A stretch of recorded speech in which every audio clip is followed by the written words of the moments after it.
دریای خنبو. بیا بیا جانور بیا.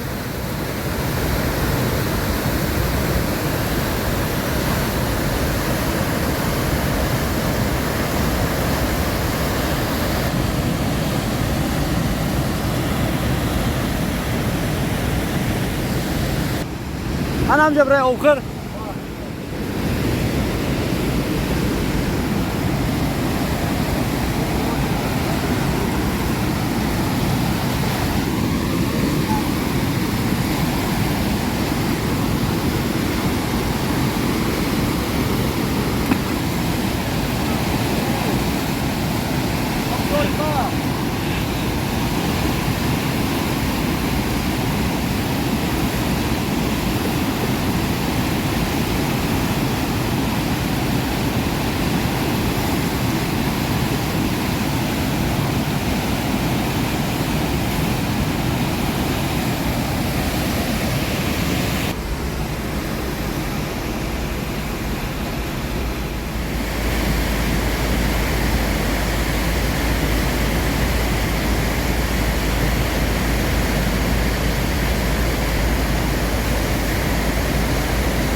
دریای خنبو در ناحیه درواز.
یه حوزه چی بدن گفتم؟ برای استراحت.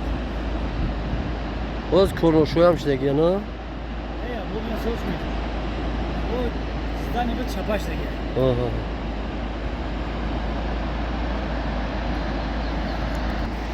Bunlar çapay خوب. خوب خوب. خوب رو بود میگن همین بس خوب. نه جورا راه نمیته. میریم طرفی ساحل داشت رسید.